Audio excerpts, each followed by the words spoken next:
지난 시간까지 우리는 구원의 서정의 7가지 내용을 함께 살펴봤습니다.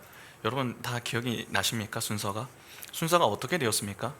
소명, 중생, 회심, 칭의, 양자, 성화, 견인입니다. 이는 시간적인 순서가 아니라 논리적인 순서다, 그렇게 말씀을 드렸습니다. 태초부터 구원받기로 작정된 하나님의 백성은 하나님의 때에 하나님의 부르심을 받습니다. 그 부르심은 말씀이라고 하는 이 수단을 통해서 이루어지죠. 그래서 하나님의 말씀이 떨어지면은 하나님의 백성은 그 말씀에 민감하게 반응을 합니다. 그 말씀이 이해가 되어지고 또 믿어지는 그러한 역사가 일어나게 되는 것이죠. 그렇게 말씀 안에서 새롭게 태어나는 거듭남을 여러분 경험하게 됩니다.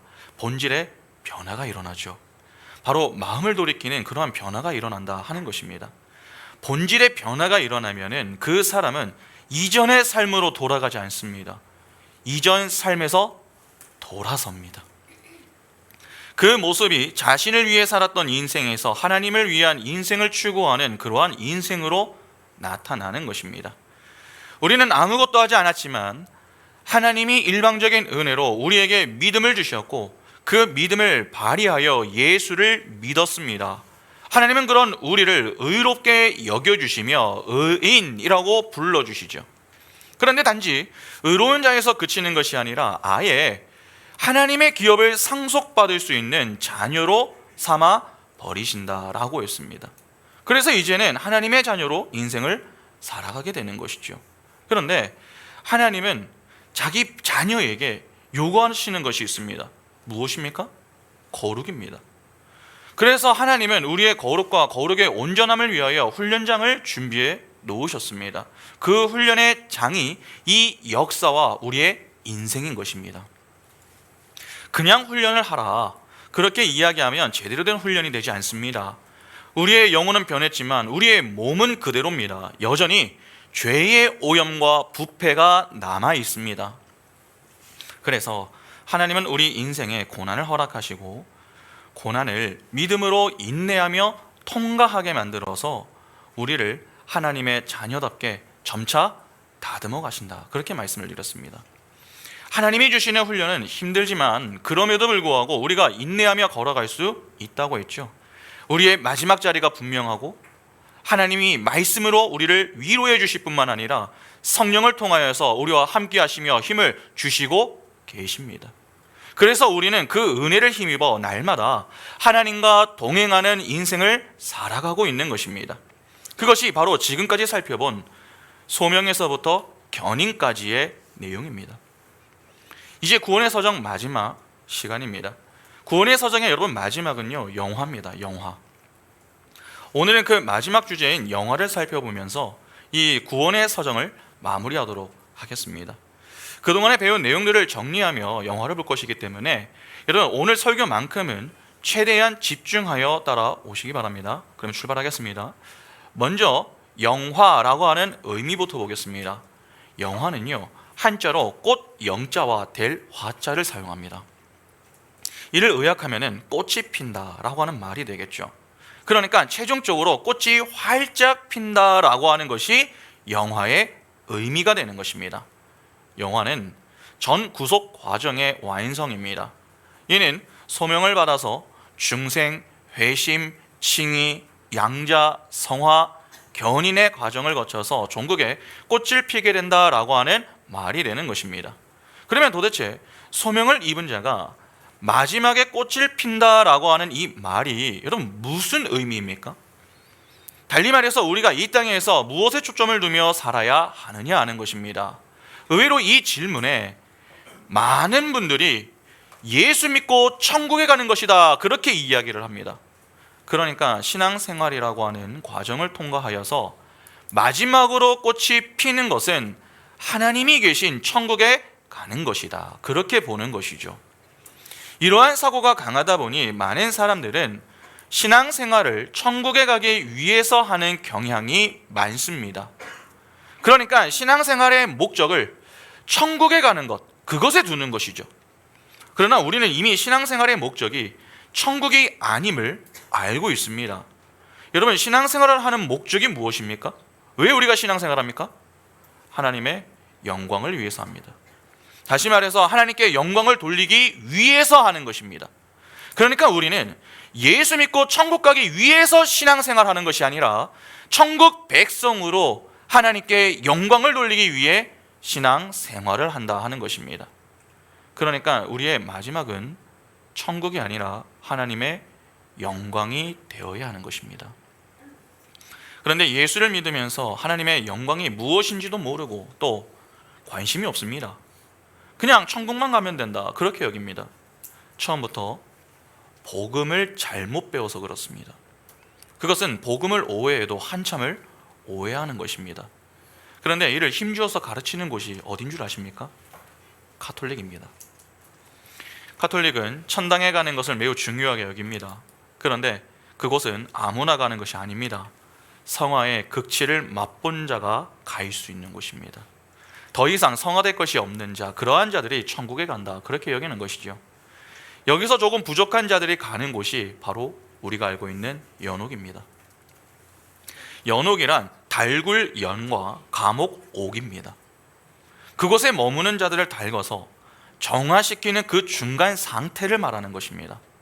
가톨릭의 주장대로라면은 여러분, 연옥은요, 천국에 가기 위해 정화를 위한 과정이 됩니다. 이는 신학이 아니라 철학입니다. 신플라톤주의의 개념을 가톨릭이 표현만 조금 바꾸어서 사용하고 있는 것입니다. 신플라톤주의에서 구원은 영혼의 육적 상태에서 정화가 되어 상승하는 것으로 그렇게 이야기합니다. 신플라톤주의의 창시자는 플로타누스입니다. 그는 피조물을 일자에서 정신이 유출이 되고, 정신에서 혼이 유출되고, 혼에서 육체가 유출된다라고 여겼습니다. 그러면 당연히 인간이 구원을 받는 방법은 무엇이겠습니까? 육적으로 살면은 타락하는 것입니다. 정신이 발달하여 올라가야 구원으로 향하고 있다, 그렇게 여기는 것이죠. 정신으로 올라가려면 자연히 육적인 것은 최소화해야 합니다. 그것을 바로 정화라고 하는데, 이를 위해서 그들이 행했던 것이 금욕이었습니다. 이는 수행이나 선행 등 가톨릭이 이야기하는 것과 맥을 같이 합니다. 여러분, 정화를 하면은 위로 상승한다, 그렇게 봅니다. 육적인 것은 하강하기 때문에 되도록 금욕하고 선행을 많이 할 것을 요구합니다. 왜냐하면 그래야 상승할 수 있다고 믿었기 때문입니다. 그러면 육은 파괴되고 혼은 상승해서 정신과 일체한다, 그렇게 보죠. 그래서 신이 된다, 그렇게 주장을 합니다. 신과 인간이 하나가 되는 소위 신인 합일, 즉 유니온 상태로 들어가는 것을 그들은 구원이다, 그렇게 생각했습니다. 그러면 궁극적으로 신플라톤주의에서 구원을 받는다고 하는 것은 무엇을 의미하는 것입니까? 내가 신이 되는 것입니다. 왜냐하면 내가 스스로의 노력으로 얼마든지 신과 하나가 될 수 있다라고 그렇게 주장이 되기 때문에 그렇습니다. 그런데 이러한 신플라톤주의의 구원관을 가톨릭이 그대로 접목하여 사람들에게 가르쳤습니다. 그래서 가톨릭이 구원과 관련하여서 그렇게 많은 행위를 강조하는 것입니다. 신플라톤주의에서 상승을 하기 위해서 강조하는 것은 세 가지입니다. 정화, 관상, 합일입니다. 여기서 구원의 최종 상태가 바로 합일입니다. 신과 합일되어서 신이 되는 것이 바로 로마 가톨릭이 말하는 최종적인 목적입니다. 이것을 가지고 그들은 행위의 당위성을 자꾸 강조하는 것이죠. 믿음으로 구원을 받는다, 그렇게 말은 합니다. 용어는 같은데 여러분, 내포하는 의미는 완전히 다릅니다. 기독교는 믿음으로 구원을 받는다고 할 때에 이는 하나님의 일방적인 은혜를 믿는 믿음을 의미합니다. 그러나 가톨릭은 성례의 효력을 믿는 믿음입니다. 세례를 받으면 칭의를 받는다, 그렇게 믿습니다. 성찬 예식을 하면 자기 죄가 사해진다, 그렇게 믿는 것입니다. 그래서 가톨릭에서는 고해 성사를 통해서 신부가 성부와 성자와 성령의 이름으로 선언하는 것으로 죄를 용서해 준다고 사람들이 믿습니다. 여러분, 흥미롭지 않으십니까? 또 다른 성례인 견진이라고 하는 게 있습니다. 견진, 기름을 발라주는 것인데 이것으로 그들은 성령 세례를 받는다, 그렇게 믿습니다. 그런데 기름을 발라주면은 여러분, 기름을 바르는 느낌, 뭐 미끄러운 느낌만 있지 성령을 받았다라고 하는 느낌은 없습니다.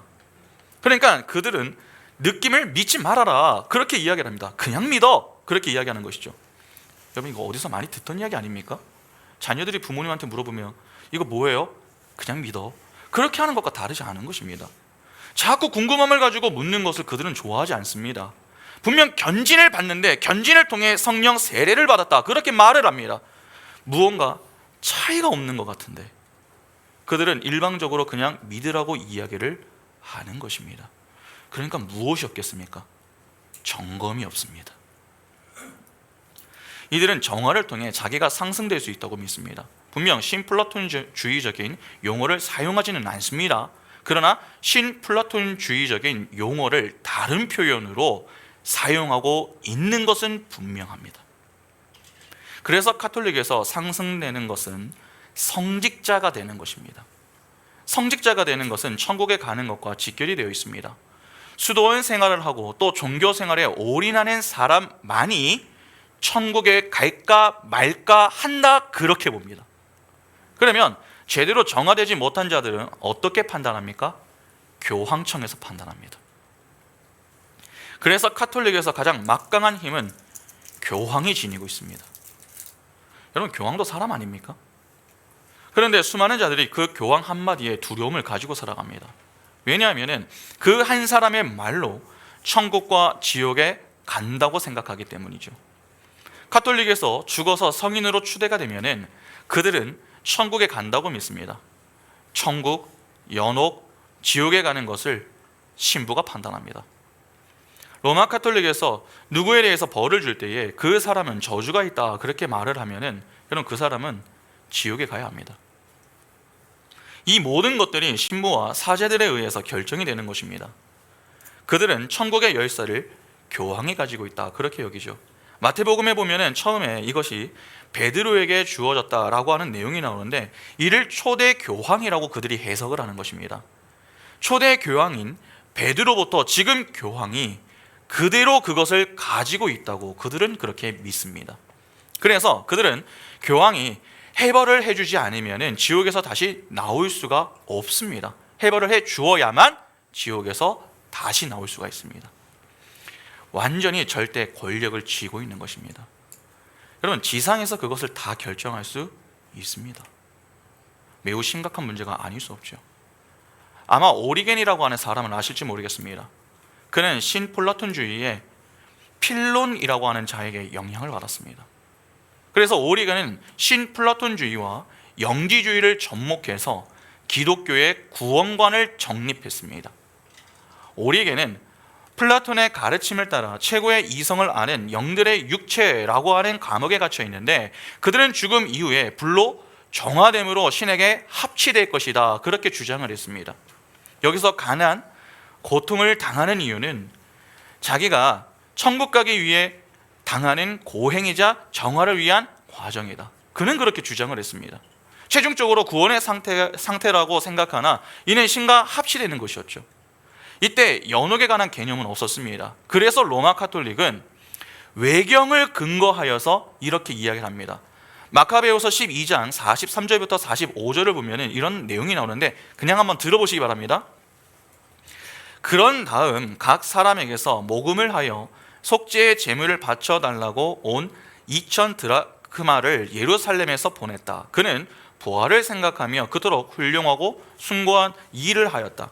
그는 전사자들이 부활하리라고 기대하지 않았다면 죽은 이들을 위하여 기도하는 것이 쓸모없고 어리석은 일이었을 것이다. 그러나 경건하게 잠든 이들에게는 훌륭한 상이 마련되어 있다고 내다보았으니 참으로 거룩하고 경건한 생각이었다. 그러므로 그가 죽은 이들을 위하여 속죄를 한 것은 그들이 죄에서 벗어나게 하려는 것이었다. 여러분, 그냥 보면 좀 그럴듯하게 보이지 않으십니까? 그러나 문제는 가톨릭에서 정화를 통해 들어가게 되는 천국이 성경의 가르침하고는 너무나도 다르다는 것입니다. 로마 가톨릭은 천국은 신과 합일된 상태다 그렇게 봅니다. 신플라톤주의는 오리겐에서 끝나지 않고 로마 가톨릭으로 들어가고 철학적으로는 헤겔로 향합니다. 점점 복잡해지죠. 헤겔은 철학자이지만 신학자이기도 했습니다. 그의 학문적 접근 방식은 변증법, 정반합입니다. 이 역시 신플라톤주의의 개념에서 나온 것입니다. 갈등과 갈등을 통해서 더 좋은 곳으로 간다라고 하는 이 개념이 바로 정반합입니다. 두 개가 갈등을 하면 더 좋은 곳으로 상승한다, 그렇게 생각을 하는 것이죠. 헤겔의 방법론이 영화를 정화시키는 신플라톤주의의 방법론입니다. 사람들은 변증법을 철학적 방법론으로 생각하지만 진리에 접근하는 것이 아니라 신이 되는 것입니다. 헤겔이 정반합이라고 하는 이 변증법을 통해서 끊임없이 도달하려고 했었던 것은 아주 간단합니다. 자신이 신이 되는 것입니다. 그래서 헤겔은 역사를 신이 완전히 신이 되는 과정이다, 그렇게 보았습니다. 그러니까 인간이 끊임없이 정반합이라고 하는 대립과 투쟁의 과정을 반복하면서 정신이 무한함을 통해 스스로 무한정한 것을 의식하게 된다, 그렇게 보았던 것이죠. 내가 신이라고 하는 것을 깨닫게 되면은 내가 온전한 신이 되기 위해 끊임없이 정화의 과정을 밟아 결국 나중에는 신이 된다, 그렇게 보는 것입니다. 그런 신플라톤주의적인 영향이 카톨릭, 마르크스, 뉴 에이지 등의 구원관으로 연결이 되는 것입니다. 어떠십니까? 예수 믿고 천국에 가는 것, 예수와 온전히 하나가 되는 것, 상당히 그럴듯한 그러한 내용들 아닙니까? 때문에 우리는 복음을 제대로 이해하지 않으면 이러한 영향을 받아가지고 예수를 믿어도 엉뚱하게 예수를 믿을 수 있는 것입니다. 영화는 단지 예수 믿고 천국 가는 것, 예수와 합의를 이루어내는 것, 그런 것이 아닙니다. 우리가 구원을 받아 가게 되는 최종적인 상태는 예수 그리스도와의 연합을, 하나님께 영광을 돌리는 상태입니다. 그러니까 하나님이 의도하신 그 목적에 부합하는 자로 서서 하나님을 영화롭게 해 드리는 것입니다. 그러면 카톨릭의 주장과 기독교의 주장이 어떻게 다른지 한번 잘 비교하며 들어보시기 바랍니다. 여러분, 성경에서 교훈하는 의라고 하는 것이 무엇입니까? 의는 선과 악과 관계없이 똑바로 서는 것을 가리킵니다. 의의 내용은 하나님입니다. 그러니까 의는 하나님과 연합된 자인 것이죠. 선과 악, 좌와 우에 상관없이 되는 것이 의인입니다. 그러면 좌도 없고 우도 없는 것을 드러내는 것이 무엇입니까? 보이지 않는 하나님을 드러내는 것 아닙니까? 그것이 영광입니다. 영화롭게 하다라고 하는 말은 영광을 돌린다라고 하는 말입니다. 우리가 무엇을 해서 영광을 돌리게 되는 것이 아닙니다. 이미 영광을 돌리는 자, 즉 우리를 영화롭게 하셨기 때문에 의인된 우리 속에서 영광이 드러나는 것입니다. 성도가 드러내고 나타내야 할 영광은 진리의 말씀을 흘려내는 것과 진리의 말씀이 옳음을 드러내기 위해 부인되는 자기 육신으로 축약이 됩니다. 베드로전서 1장 23절부터 25절을 보시면은 너희가 거듭난 것을 썩어질 씨로 된 것이 아니요 썩지 아니할 씨로 된 것이니 살아있고 항상 있는 하나님의 말씀으로 되었느니라. 그러므로 모든 육체는 풀과 같고 그 모든 영광을 풀의 꽃과 같으니 풀은 마르고 꽃은 떨어지되 오직 주의 말씀은 세세토록 있도다 하였으니 너희에게 전한 복음이 곧 이 말씀이니라. 여기 보면은 베드로는 모든 육체는 풀이다 라고 합니다. 유한하다는 것입니다. 그런데 말씀만 영원하다고 지금 풀과 대조를 시키죠. 말씀만 영원하다라고 하는 것은 말씀 속에만 무엇이 있다는 의미입니까? 생명이 있다는 의미입니다. 그러니까 말씀에만 씨가 있다는 것이죠. 그런데 생각해 보시기 바랍니다. 여러분, 그러면 풀과 꽃은 씨가 없습니까? 풀과 꽃, 씨가 없습니까? 있습니다. 그러나 그 씨는 생명의 씨가 아닙니다. 진짜 씨는 따로 있습니다. 말씀이라는 씨가 진짜 생명의 씨입니다. 그러면 적어도 우리에게는 무엇이 없는 것입니까? 생명의 씨가 없는 것입니다. 그런데 생명의 씨가 내게 들어오면 어떻게 된다는 것입니까? 풀은 마르고 꽃은 시들게 된다 하는 것이죠. 여러분, 우리 육체가 풀입니다. 그러면 꽃의 정체는 무엇입니까? 예수 그리스도입니다. 찬송가 89장에 샤론의 꽃 예수라고 하는 찬양이 있지 않습니까? 아가 2장 1절 보시면 나는 샤론에 수선하여 골짜기의 백합화로다.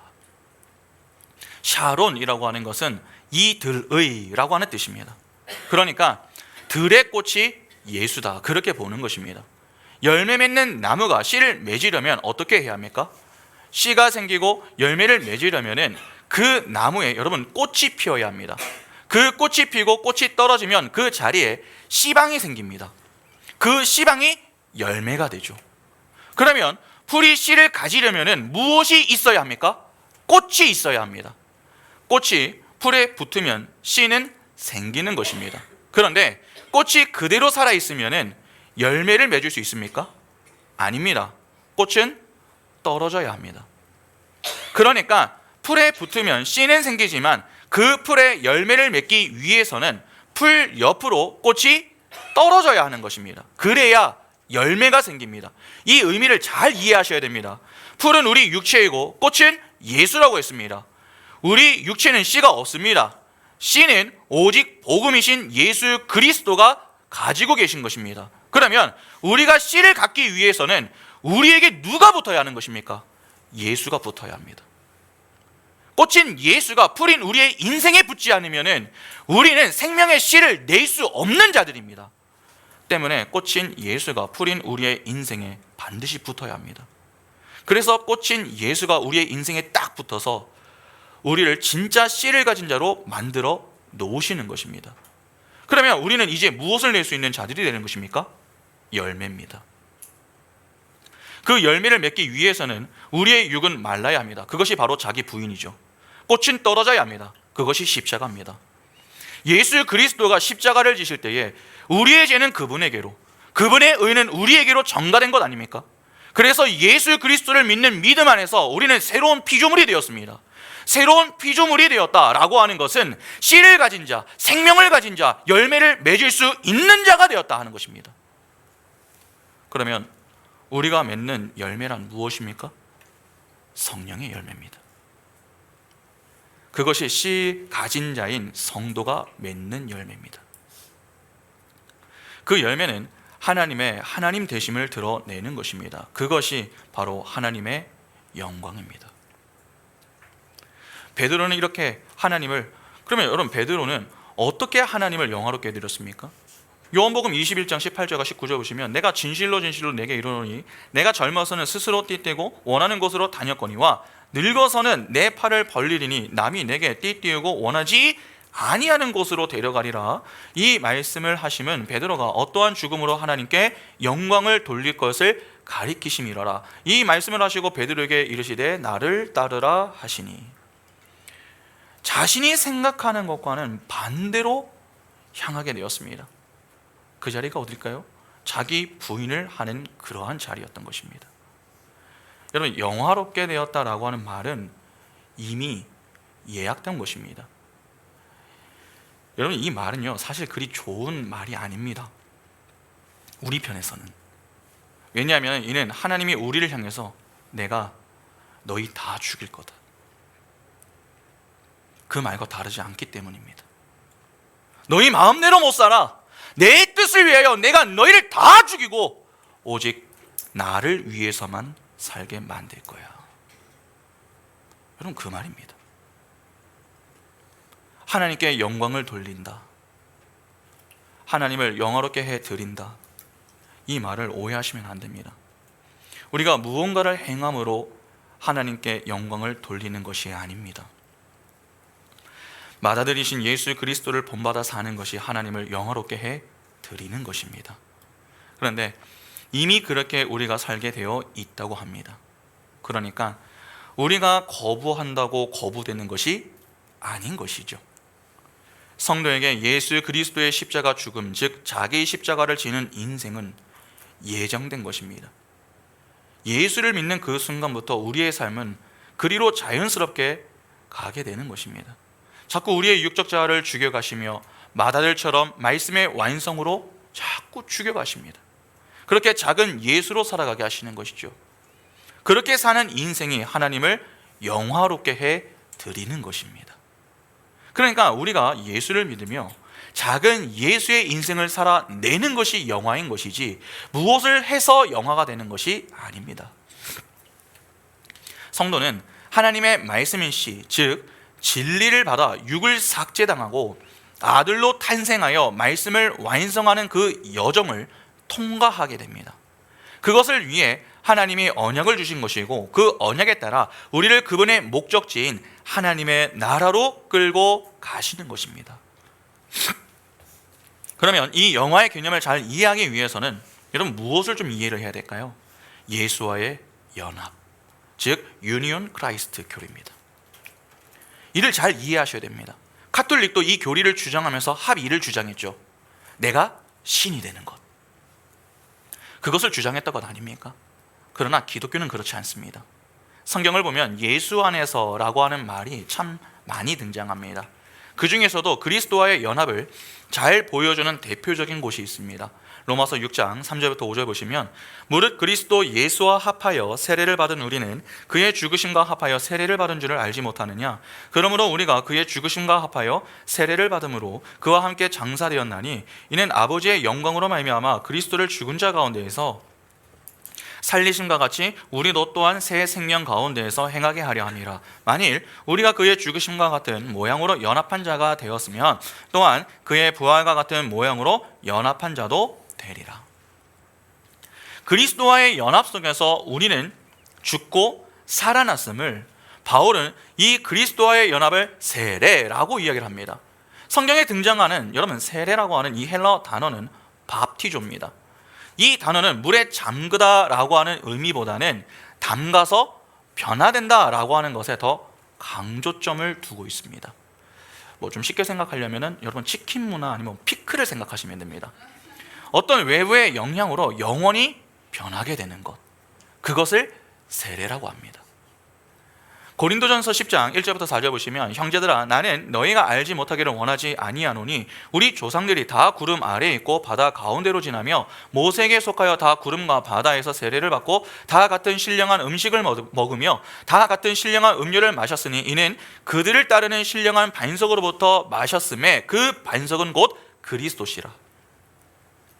홍해를 걷는 것을 세례라고 지금 바울이 표현하죠. 홍해를 건널 때 여러분 이스라엘은요 젖은 땅이 아니라 마른 땅처럼 건넜습니다. 젖은 자들은 이스라엘이 아니라 애굽 군대였습니다. 그런데 이스라엘이 모세에게 속하여 세례를 받았다라고 하는 것이죠. 하나님은 은혜를 허락하셔서 사랑하는 종 모세를 건져내시면서 이스라엘을 그 모세 안에 다 넣어 그들을 모두 모세로 여겨 주시는 것입니다.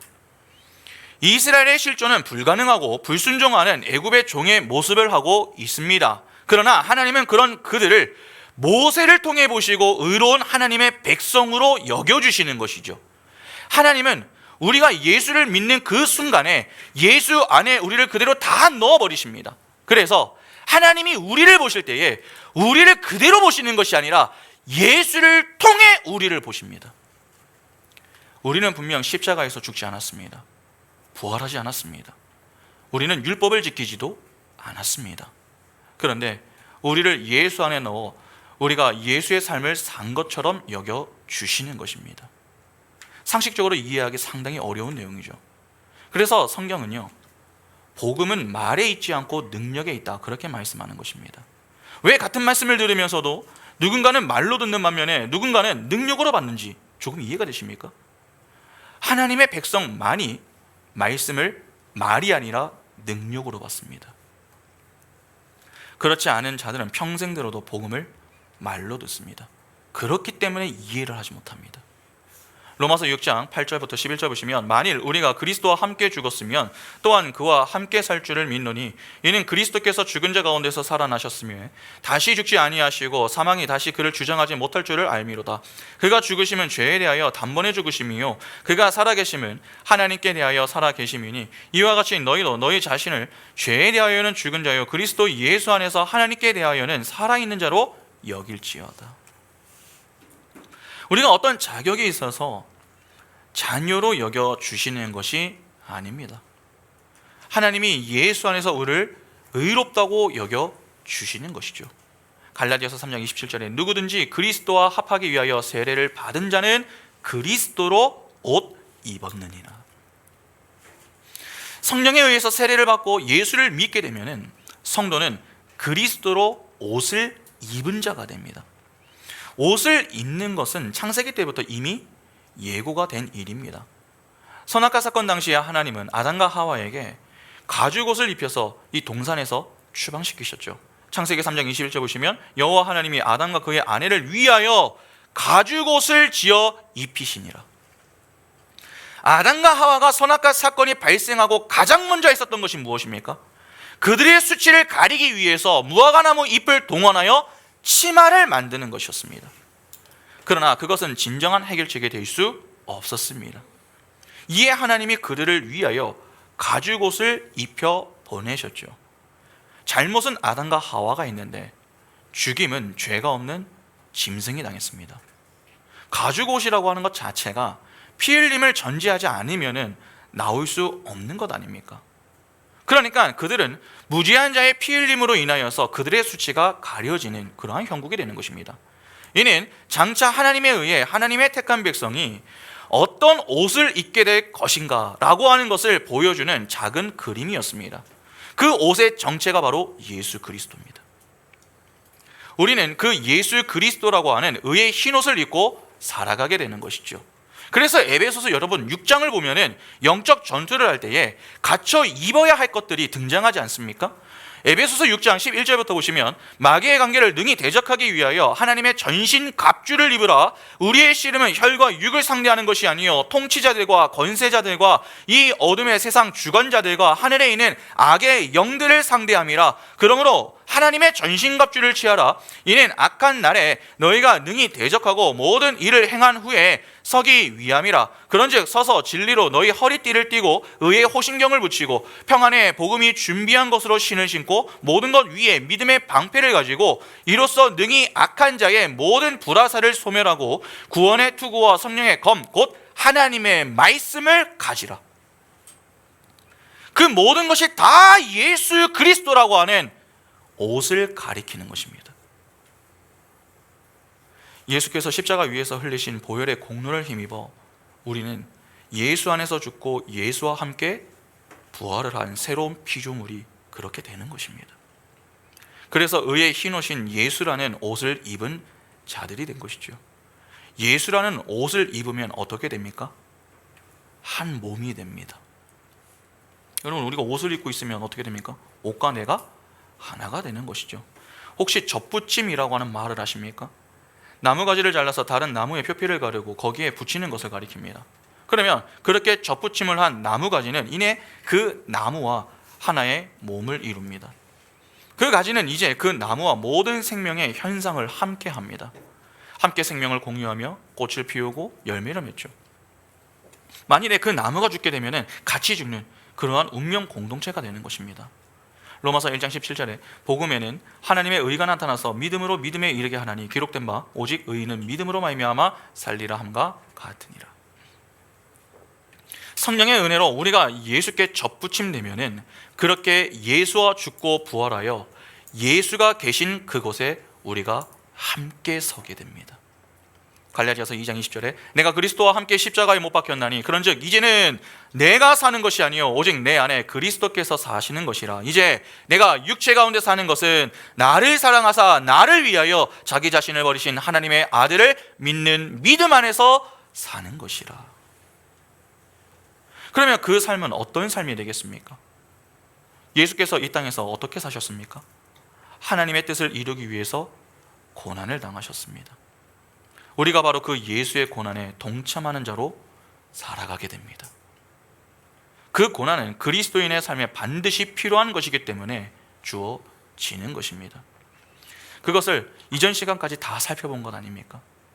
로마서 5장 3절과 4절에 다만 이뿐 아니라 우리가 환난 중에도 즐거워하나니 이는 환난은 인내를, 인내는 연단을, 연단은 소망을 이루는 줄 알미로다. 환난은 결국 소망을 이룹니다. 때문에 구원받은 자는 환난을 당할 때마다 아, 내가 그리스도인이 맞구나, 그렇게 자랑을 할 수 있게 됩니다. 그런데 방금 읽은 그 3절을 보면은 환난이 인내를 이룬다라고 했습니다. 여기 인내는요 그냥 꾹 참는 정도를 의미하지 않습니다. 정절을 지키며 변치 않고 어디에 굳게 서 있는 것을 의미합니다. 그러니까 신자에게 있어서 환난은 오히려 하나님 앞에 굳게 서게 만드는 역할을 한다는 것이죠. 정말 성령에 의해 거듭난 성도는 환난을 당하면서도 힘들어하는 자신을 보며 나는 정말 하나님을 전적으로 의지하고 있지 않구나, 그것을 깨닫고 또 이 세상에서 정말 내가 의지할 분은 하나님 한 분밖에 없구나, 그것을 점차 알게 되는 것입니다. 그리고 신자의 환난은 새로 거듭난 자기 안에 공존하는 죽을 몸, 옛 성품을 자꾸 쳐서 약화시켜 줍니다. 그렇게 우리는 환난을 겪으면서 육신을 약화시키고 하나님을 더욱 신뢰하게 됩니다. 그리고 하나님만 소망하게 되는 것이죠. 그것이 환난이 인내를 이룬다라고 하는 말의 의미입니다. 욥기 42장 5절에 내가 주께 대하여 귀로 듣기만 하였사오나 이제는 눈으로 주를 배움나이다. 이는 욥이 모든 환난을 통과하고서 했던 말입니다. 환난은 우리를 오히려 하나님 앞에 더욱 굳게 서게 만듭니다. 그리고 인내는 연단을 이룬다고 했습니다. 이는 어떤 목적에 부합하도록 검증이 된 것을 말합니다. 그 연단이 우리의 소망을 더욱 구체적으로 붙들게 만드는 것입니다. 그래서 성도는 환난을 받을 때에 자랑하게 된다, 그렇게 이야기하는 것이죠. 야고보서 1장 2절부터 보시면 내 형제들아 너희가 여러 가지 시험을 당하거든 온전히 기쁘게 여기라. 이는 너희 믿음의 시련이 인내를 만들어 내는 줄 너희가 알미라. 인내를 온전히 이루라. 이는 너희로 온전하고 구비하여 조금도 부족함이 없게 하려 함이라. 너희 중에 누구든지 지혜가 부족하거든 모든 사람에게 후히 주시고 꾸짖지 아니하시는 하나님께 구하라. 그리하면 주시리라. 오직 믿음으로 구하고 조금도 의심하지 말라. 의심하는 자는 마치 바람에 밀려 요동하는 바다 물결 같으니 이런 사람은 무엇이든지 주께 얻기를 생각하지 말라. 두 마음을 품어 모든 일에 정함이 없는 자로다. 낮은 형제는 자기의 높음을 자랑하고 부한 자는 자기의 낮아짐을 자랑할지니 이는 그가 풀의 꽃과 같이 지나감이라. 해가 돋고 뜨거운 바람이 불어 풀을 말리면 꽃이 떨어져 그 모양의 아름다움이 없어지나니 부한 자도 그 행하는 일에 이와 같이 쇠잔하리라. 시험을 잘 참는 자는 복이 있나니 이는 시련을 견디어 낸 자가 주께서 자기를 사랑하는 자들에게 약속하신 생명의 면류관을 얻을 것이기 때문이라. 사람이 시험을 받을 때에 내가 하나님께 시험을 받는다 하지 말지니 하나님은 악에게 시험을 받지도 아니하시고 친히 아무도 시험하지 아니하시느니라. 그러니까 환난은 우리의 소망을 굳게 붙들게 만드는 여러분 하나님의 배려인 것입니다. 그래서 야고보는 시험 환난을 받을 때 무엇을 하라고 합니까? 기뻐하라, 그렇게 이야기하는 것입니다. 하나님은 성도가 당하는 환난을 허락하시는데 그 환난을 말려주지 않으십니다.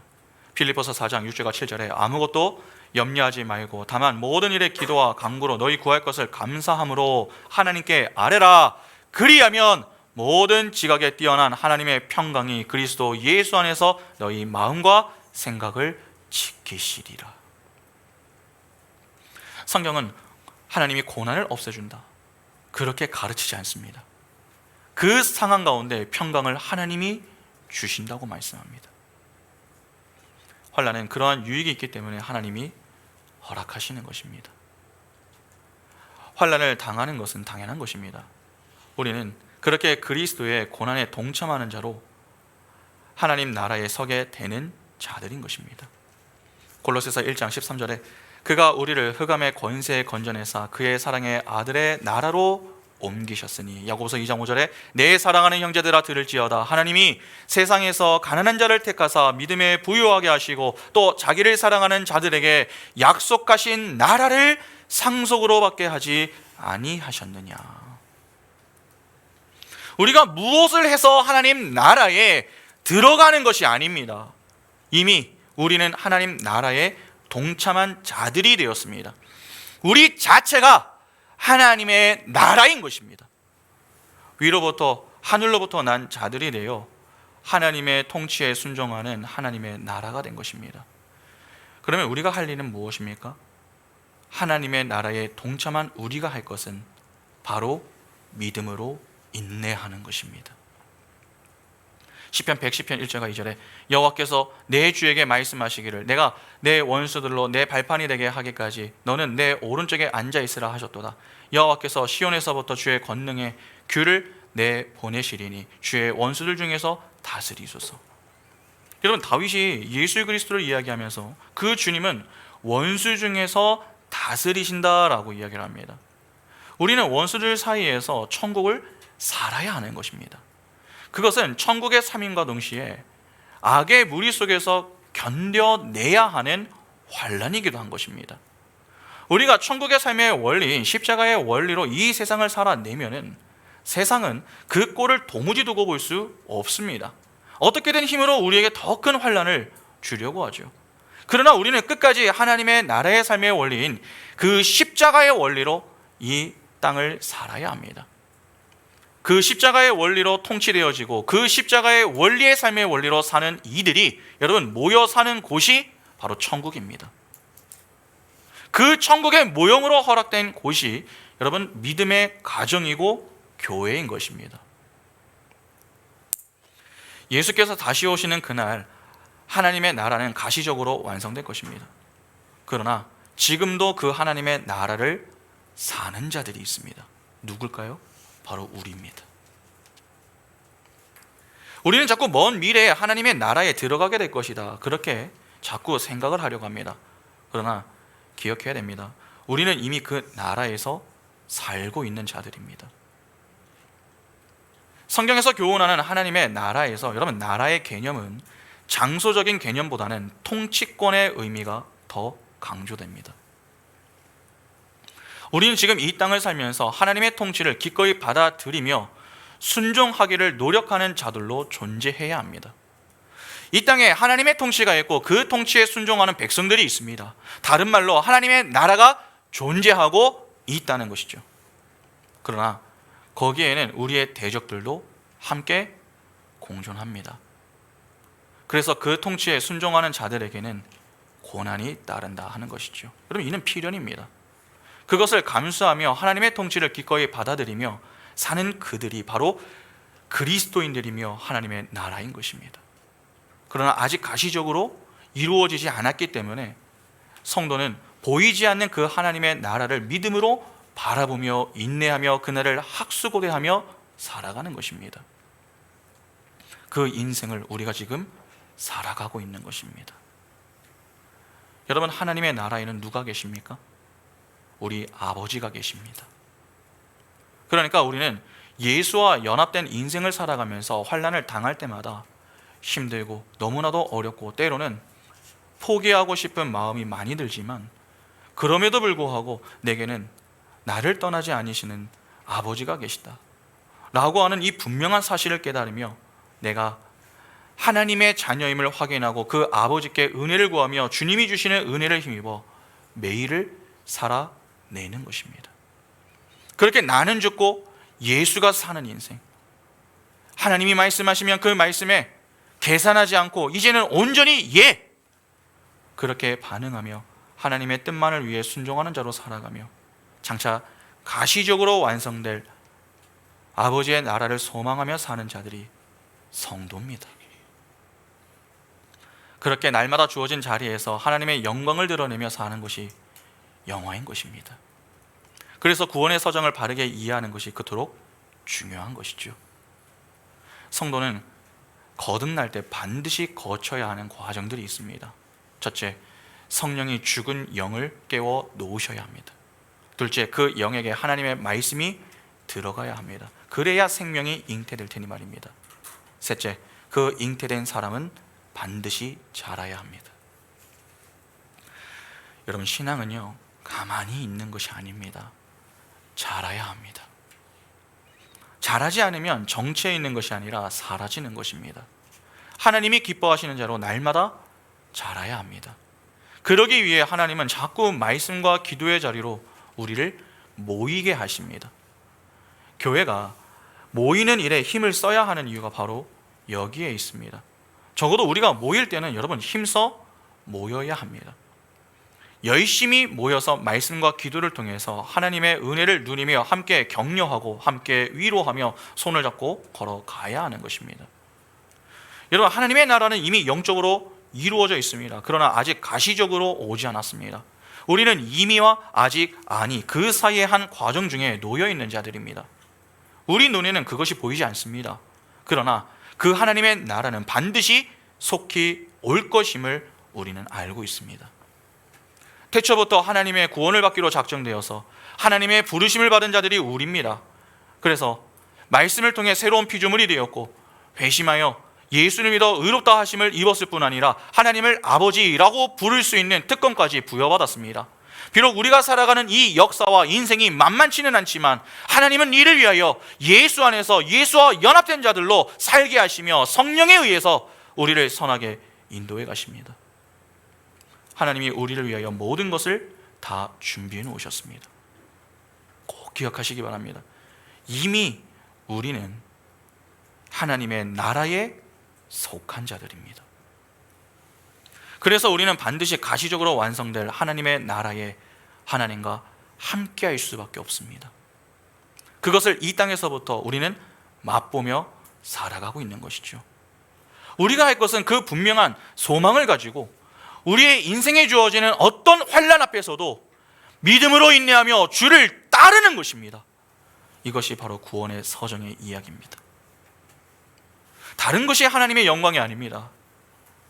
하나님이 우리에게 허락하신 그 모든 자리에서 최선을 다하여 사는 것, 하나님의 나라의 시민권자로 하나님의 말씀에 믿음으로 순종하며 오늘 하루를 믿음으로 살아내는 것, 그것이 바로 하나님을 영화롭게 하는 것입니다.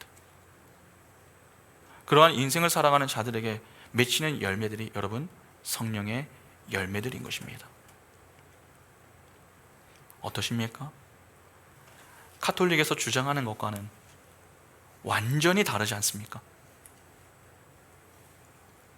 우리는 천국을 가기 위해서 예수를 믿는 것이 아닙니다. 천국에 속한 자들이기 때문에 예수를 믿는 것입니다. 우리는 예수와 연합되어 신이 되는 자들이 아닙니다. 예수와 연합하여 하나님께 영광을 돌리는 자들입니다. 그러니까 우리는 예수와 연합하여 상승하는 자들이 아니라 우리의 본래 자리, 피조물의 자리, 즉 창조주 하나님을 섬기고 영화롭게 해드리는 그 자리로 낮아지는 것입니다. 신앙생활을 하면서도 여전히 하나님을 하나님으로만 여기는 자는 하나님을 두려움의 대상으로 두고 있는 자들입니다. 그것은 하나님을 잘못 보고 있는 것입니다. 하나님은 그런 우리를 무서운 두려움의 대상에서 경외의 대상으로 변화시켜 나가십니다. 하나님을 하나님이 아닌 아버지로 보게 하시는 것이죠. 그러니까 신앙생활을 하면서, 여러분 신앙생활을 하면서 그냥 하나님을 하나님으로만 여기는 것은 신앙생활을 엉터리로 하고 있는 것입니다. 우리는 하나님을 알수록 하나님이 아니라 그분이 내 아버지로 보여야 합니다. 그 아버지가 내 아버지라고 하는 사실과 아버지가 나와 함께 하신다고 하는 그 분명한 사실 앞에 감사와 감격으로 하나님의 하나님 되심을 드러내는 인생을 사는 것, 그것이 바로 영화인 것입니다. 그러면 영화는 마지막 때에만 경험할 수 있는 것입니까? 그렇지 않죠. 오늘날 우리가 이미 그것을 경험하며 맛보고 있는 것입니다. 그러니까 우리가 지금 이렇게 주를 위하여 살고 있는 이 하루가 얼마나 귀한 것입니까? 여러분, 예수는 삼중직, 즉 선지자, 제사장, 왕을 다 수행하셨던 분이시죠.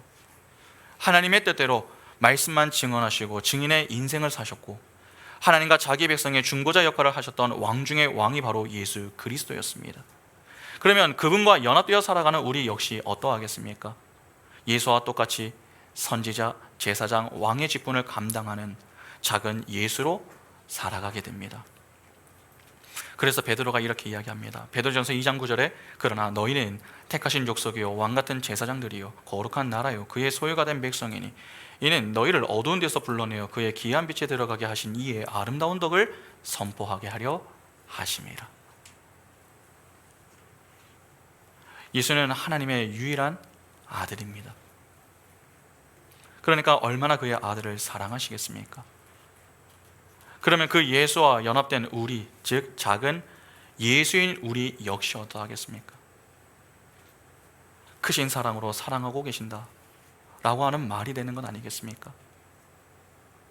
세상이 줄 수 없는 크고 놀라운 사랑으로 하나님이 우리를 응원하시며 위로하시고 힘을 주고 계십니다. 마태복음 10장 22절에 또 너희가 내 이름으로 말미암아 모든 사람에게 미움을 받을 것이나 끝까지 견디는 자는 구원을 얻으리라. 로마서 8장 24절부터 25절에 우리가 소망으로 구원을 얻었으며 보이는 소망이 소망이 아니니 보는 것을 누가 바라리요? 만일 우리가 보지 못하는 것을 바라면 참음으로 기다릴지니라. 고린도전서 15장 57절과 58절에 우리 주 예수 그리스도로 말미암아 우리에게 승리를 주시는 하나님께 감사하노니 그러므로 내 사랑하는 형제들아 견실하며 흔들리지 말고 항상 주의 일에 더욱 힘쓰는 자들이 되라. 이는 너희 수고가 주 안에서 헛되지 않은 줄 알미라. 요한계시록 3장 10절과 11절에 내가 나의 인내의 말씀을 지켰은즉 내가 또한 너를 지켜 시험의 때를 면하게 하리니 이는 장차 온 세상에 임하여 땅에 거하는 자들을 시험할 때라. 내가 속히 오리니 내가 가진 것을 굳게 잡아 아무도 내 면류관을 빼앗지 못하게 하라. 하나님은 말씀을 통해서 늘 교훈하십니다. 내 사랑하는 자녀들아 포기하지 말아라. 믿음으로 인내해라. 내가 너와 함께 할 것이니 나만 보며 따라와라. 그렇게 힘들어하는 우리를 다독이시면서 그분이 뜻하신 자리로 우리의 걸음을 인도해 가십니다. 하나님은 아무 준비 없이 우리를 그냥 부르시는 것이 아닙니다. 모든 것을 다 준비하고 부르십니다. 우리는 그 모든 것을 다 준비하고 부르시는 삼위 하나님만 바라보기만 하면 됩니다. 그렇게 고난 중에서도 우리는 그 고난 때문에 불평하는 자들이 아니라 도리어 고난을 만날 때마다 자랑하며 아버지신 하나님께 아버지, 제가 아버지의 자녀인 것이 너무나도 자랑스럽고 행복합니다. 이 고난도 아버지와 함께 잘 감당할 수 있도록 저를 좀 붙잡아 주십시오. 그렇게 주님의 뜻을 바라보며 믿음의 걸음을 주님과 함께 내딛는 그 하루가 쌓여서 우리의 인생이 되는 것입니다. 모든 자들이 그러한 인생을 살아가게 되는 것이 아닙니다. 오직 태초부터 구원받기로 작정된 하나님의 백성들만이 그렇게 살아갈 수 있게 되는 것입니다. 우리는 하나님의 부르심을 받은 자들입니다. 예수와 연합된 자들로 살아가는 존재들입니다. 여러분, 예수가 이기셨습니다. 그래서 우리도 이길 수 있습니다. 아니, 반드시 이깁니다.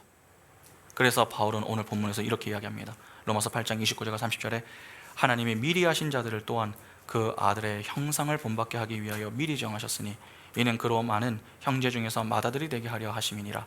또 미리 정하신 그들을 또한 부르시고 부르신 그들을 또한 의롭다 하시고 의롭다 하신 그들을 또한 영화롭게 하셨느니라. 예수께서 이기시고 승리하신 그 자리가 여러분 바로 우리의 자리입니다. 오늘 우리가 그 영광의 자리에 함께 설 수 있는 은총이 있기를 바랍니다. 그리하여 그 자리에서 하나님의 은혜에 감사하며 주의 영광을 찬양하며 하나님을 영화롭게 해드릴 수 있는 진짜 구원받은 성도, 복된 인생이 우리 모두의 인생이 다 될 수 있기를 간절히 소망합니다. 함께 찬양하겠습니다.